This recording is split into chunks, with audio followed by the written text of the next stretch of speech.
Siyabingelela kubabukeli emakhaya, siyabonga kubabukeli abathe bathatha iqhaza lokuthi babe yingxenye yaleli khasi. Kulo mbukiso sizokhuluma ngomlando wesizwe sakaMthethwa. Isizwe sakaMthethwa sibalekile emlandweni wakwaZulu.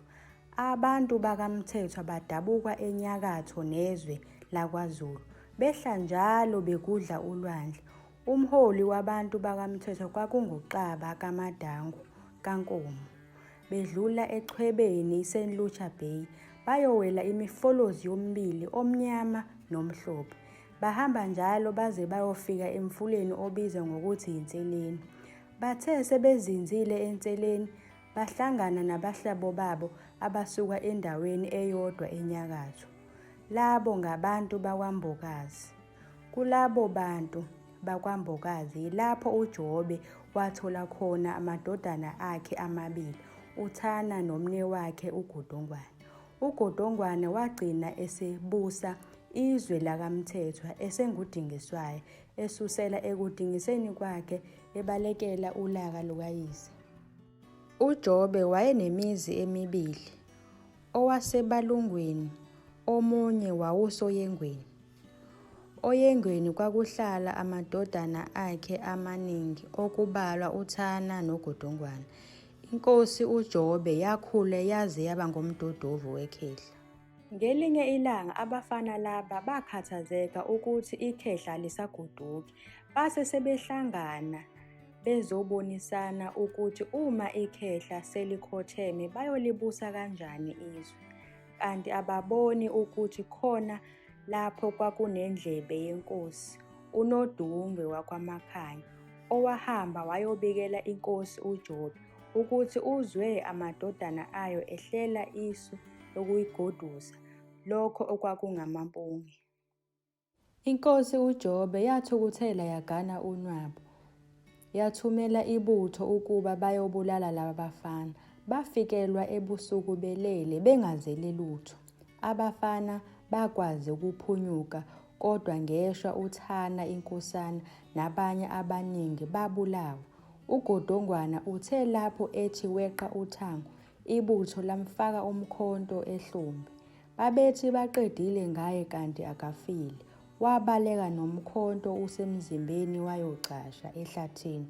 Ekuseni watholwa yizinsizwa ezazimfuna, ngenhlahla zamzwela, zamdonqula umkhonto, zambopha inxeba, zangambulali. Zabuyela kuyise uJobe zayobika ukuthi zihlulekile ukumthola uGudongwane. Wahlala izinsuku ezimbalwa kulelo hlathi ngaphansi kohlengo lukadadewabo. Kwathi lapho esezizwa ukuthi uyelulama, wabalekela ulaka lukayise. Wahamba waze wayofika endaweni yamaHlubi ebuswa inkosi uBhungane wesibili. Wahlala khona enyangwa yinkosi uQobo ngoba yayibuye ibe inyanga iwazi umuthi nesikhwama. Walulama lapho wahlala emva kwesikhathi bathi watholana nabahwebi abahamba naye waze wayofika ekoloni. Kusekoloni lapho anyunkela khona ukuviva kwamasosha amaNgisi. Wakuthanda lokhu kuqeqesha.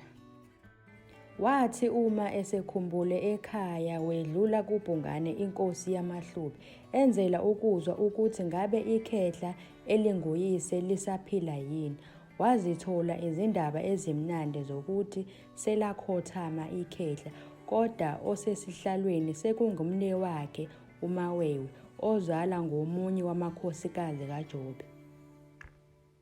Ngesikhathi esemahlutsheni uGudongwane watholana nomhwebi owayefuna indlela embhekise ngasolwandle ukuze ayohlangana namaPutukezi akubo. Lo mhwebi wayehamba nezinsizwa zabeSuthu, uNtshuku noBhovungane bakwaMahlasi. Lo mlisa wePutukezi kuthiwa wayegibele ihhashi, isilwane esasingaziwa kwaZulu, ephethe isibhamu, enye futhi into yayingaziwa kwaZulu. uBhungane wayethula lensizwa yePutukezi kuGudongwane. Kwatholakala ukuthi noGudongwane usenguDingiswayo. uselangazelele ukubuyela ezweni lakubo kwaMthethwa, kanti futhi nguyena owayazi kahle indlela eya ngasolwandle ngoba phela kungakubo. Lajabula lafa iPutukezi lithola umuntu ozolikhombisa indlela, kanti noDingiswayo uthi ngawela ngelibanzi ngoba wathi besendleleni wamvukela lo mputukezi wabantu, wambulala, wamephuca isibhamu kanye nehhashi. Kwanyakaza lonke izwe lakwaMthethwa ngesikhathi efika nesilwane esingaziwa kwisizwe esinsundu. uMawe wayeyinkosi yakaMthethwa ngaleso sikhathi. Yena wayeyindodana kaJobe yasemzini wakhe waseBalungwini ngasemvamazi, ngoba uDingiswayo yena ungowasoyengweni eduze kwaseFuyeni. uMawewe wethuka kakhulu uma ezwa ukuthi uDingiswayo uthelekile. Wathumela izigijimi ukuba ziyokuzwa. Izithunywa zabuya nalo iqiniso, zamcebisa futhi uMawewe ukuthi agadle kuqala. Kuthe uMawewe esahlela indaba yokugadla, wagadla kuqala ugodongwana woyengo. Wabaleka uMawewe waze wayocasha kudadewabo ogane uMalusi wakwaNxumalo.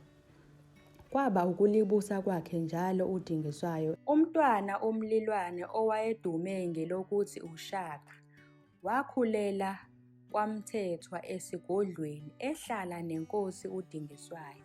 Wakhula ngaphansi kwesandla sikaNgomane kaMqomboli waseZisayini eSangoyana. Wayehlala khona esigodlweni enomazi wakwaMthiyane, naye owaba inkosi yabaThiyane emveni kokukhothama kukayise. Inkosi uDingiswayo yafunda lukhulu ekoloni ukuthi amabutho aqeqeshwe ukulwa impi ukuze avikele umhlaba wawo. Wafike kwaMthethwa waqeqesha amabutho njengoba ayefundile naye. Isilo uShaka naso sasikhona safunda lukhulu, kwazise uDingiswayo wayeseduze naye futhi emtshela konke. Inkosi uShaka yaphuma nebutho lakaMthethwa yayohlasela kwaButhelezi, kwaze kwafa nomntwana kasenza ngakhona uSibhakuza owayezalwa umaButhelezi. Inkosi uDingiswayo waxabana nenkosi yakwaNdwandwe uZwide-kalanga. Inkosi uDingiswayo wacela ukuba kuxoxwe, kodwa uNdwandwe wathula wathi usacabanga. KwaDlovunga esigodlweni kwaNdwandwe kwakunonina kaZwide uNtombazi wakwaNtshalintshali. ebuthonga wayethakatha futhi uma ebulale inkosi ayinqume ikhanda yena ahlobise ngekhanda lenkosi endleni yakhe. Inkosi uDingiswayo nayo yaya kwaNdwandwe, wathi uma esekwambuzi bamlanda ngemithi waphuphutheka waziyela yena kuZwide, naye wabulalwa wakhothama kanjalo ebulawa abakwaNdwandwe.